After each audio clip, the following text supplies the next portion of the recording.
the pulse of not just where the community was, but where it was going. And how did you say you feel the beat? What's good? It's DJ Osharp, Pulse Radio, Usual Suspects. I'm sitting here today with, I'm gonna go ahead and call him an icon for the city, Leon Rodgers. He's been holding a celebrity basketball game for about 10, so 7 years. 7 years, but beyond that, he has had a phenomenal career as a professional basketball player overseas. And today we're going to sit and talk about the history and what kind of led up to the point of giving so much back to the community. So, you Columbus, Ohio native. Born and raised, east side of Columbus. Came out of Eastmoor High School. Always lived on the east side. Always been proud of it. And now I'm just proud of the city, man. And, trying to get some things back. Keep our people in touch that, the athletes and the people that leave the city, they do want to give back to the city, because the city needs it. What's your earliest memory of basketball? Probably in my grandmother's backyard. My grandfather had made me some type of hoop. I don't even remember what it was made of. I just remember it had a million nails with the hoop connected to the backboard. But that's where I remember going out the most, because it kind of made something into, or nothing into something, as well as one of my fondest memories is when I kind of reflect to my son is balling up a ball of socks and shooting it in the basket. I mean, I think everybody can kind of relate Ghetto to Nerf that. ball. Ghetto Nerf ball. So those are my fondest memories of basketball. Who would you emulate the most when you watch a game on the NBA or college? Who would you go back and try to be in your days of playing? You as a youngster. As a youngster, it's hard not to be infatuated with Michael Jordan. I didn't possess a lot of the skills that he has as far as especially jumping, and things like that, or at least not as high. But now I try to model my game a little bit after Paul Pierce, more of the, it kind of goes at his own speed. And, that's the way I play basketball, that's the way I live life. And that's one of my favorite players. And then as far as the emotional side, I kind of take a little bit of Kevin Garnett. So, of course, that kind of makes me a little bit of a Boston fan. So I'm disgruntled about what happened with that. But, that's the way you got the Nets. So and we went ahead and adopted. Just till they retire, we're going to keep the Nets on just till they get going. So. When you think back to your high school career playing at Eastmoor, did you see yourself, taking it to the next level? I really didn't. Of course, every kid has dreams in the NBA. And I think that's one of the more fundamentals that I want to try to get to the kids now when I talk to the kids is to get them to see what we're not able to see being from the inner city.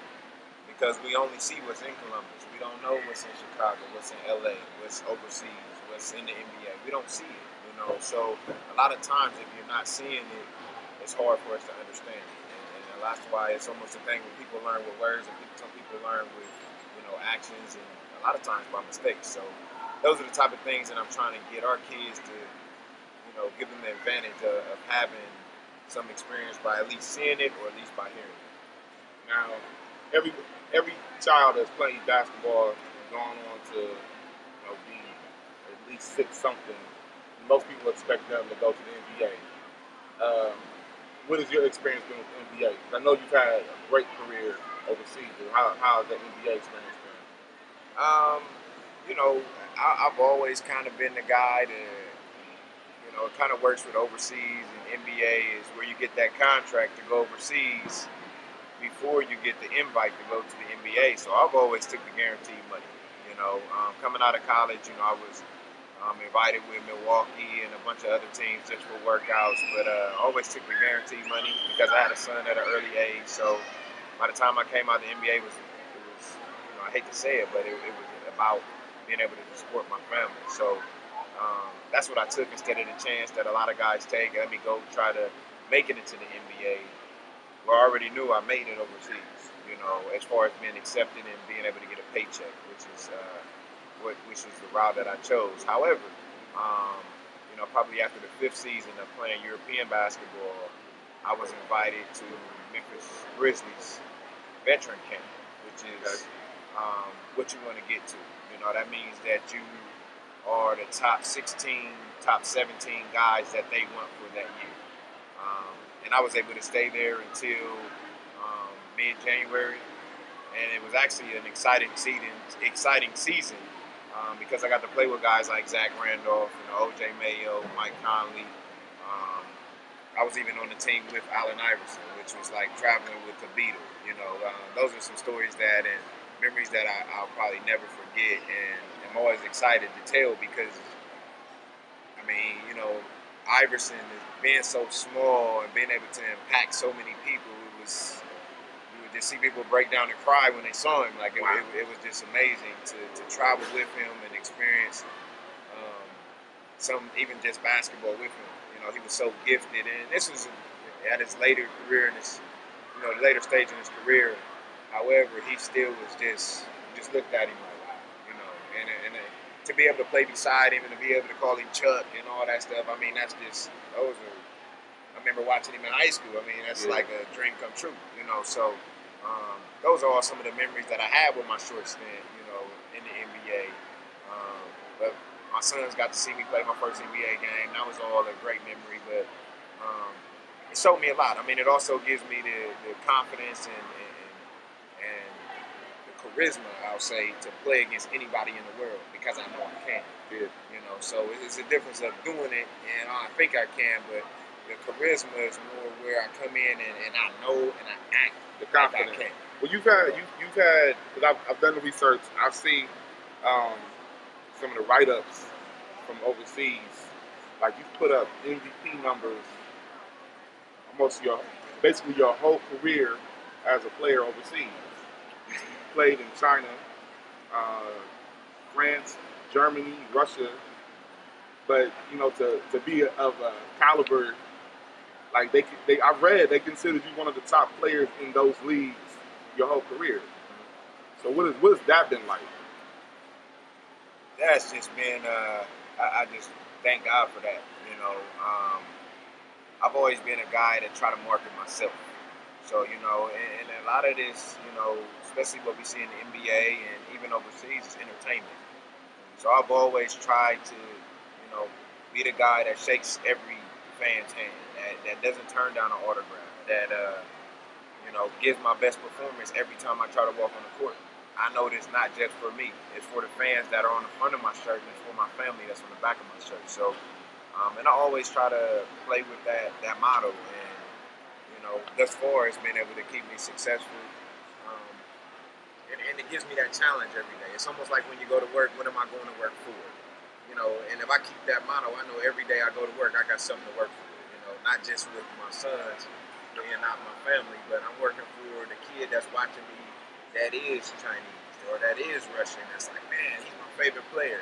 And they watching every single thing that you do down to how you blow your nose, you know. So, I mean, and somebody's always watching, you know. And that's one of the things that I try to relate to the kids now and giving back that somebody is always watching you, man. But, you know, it's been a challenge. I mean, but at the same time, it keeps me hungry for the game, you know. And it makes me excited to go back every year. Being in the league overseas, you come back home to Columbus, Ohio, and you've been successful in putting together a charity event, a celebrity basketball game, a peace rally, the Rodgers Neighborhood Classic, and that's 7 years strong. What what was the initiative? What was the moment you said, I need to do something at home? Um, Honestly, Rogers Neighborhood Game came about with the conversation with a few East Siders and a few West Siders. One of those West Siders that y'all know is Mike Red, and we always have an ongoing debate on who has the best talent throughout the city. And that gave me the original format of the game, which was East versus West, North versus South, with some people behind me suggesting that we give it a meaning, which was mental health awareness was our first meaning of the game. However, as time has evolved, there's become a lot of violence throughout our city, and we eventually changed our initiative to having a non-violent stance and going against the violence. So those are some of the things that kind of carved what we see today. But it originally started from the competition of basketball. And with the people that we've always had playing in the game, we always attracted a large crowd. With our first crowd being 800 people, to us growing now, every year is pretty much over 5,000 that visit us throughout the day. So those are some of the things that kind of carved out what you see. So the competition throughout the city with city athletes, and now we have, the purpose. But you always seem to bring the best talent, whether it's legends of the city or even, going into the league or however. Like, who are some of the people that have been involved over the years on legendary status, whether they're league stars or neighborhood stars? We've had Michael Red, or I'm sorry, we've had Michael Conley. We've had Evan Turner, who's been coming back year after year. We've had Jared Sellinger. We've had, if you remember Auburn, Big Fro. We've had Chris Porter come out. He's came from out of town. We've had Rodney White, who was the number 9th pick overall his year coming out of Charlotte. We've had the year that Chuck Taylor actually passed away. He was due to come, and we had just got finished playing in Puerto Rico. He was going to come to the game. We've had numerous of my buddies from Chicago, always gone out to play in the pro league in Chicago. So guys from overseas from there. But just some of the talent that's been from around here. You got the high flyer Kenny Gregory. You got George Reese, one of the prominent guys that come out the city. You got Isaac Jefferson. He's won numerous titles in the city and still well respected. And you got Scooney Penn from the Boston area, who's Ohio State great. Is known to still have game, as well as one of the best to ever come out the city was Esteban Weaver. Still has respect around the country, which is kind of absurd, but they still remember him. I mean, that's how good he was, and he still comes out there, probably after months of not picking up a ball, and still will impress you with something. Yeah. And that's the kind of caliber that we've had on the court every year, and it's always handpicked by myself. Just to keep the competition level high, keep the teams even. J.J. Sellinger's another one. And then this year, we added the addition of Trey Burke, which, he's probably one of the hottest guys in the country, being the college player of the year, and now with him going to Utah Jazz, I think we're going to see an exciting career from one of our own, which I'm excited to just, one, be able to fellowship with him and be able to share some of the things that I've experienced, and hopefully that can help, even if he takes one word, one sentence, for what, some of the pro players bring that day. We all kind of congregate in the locker room.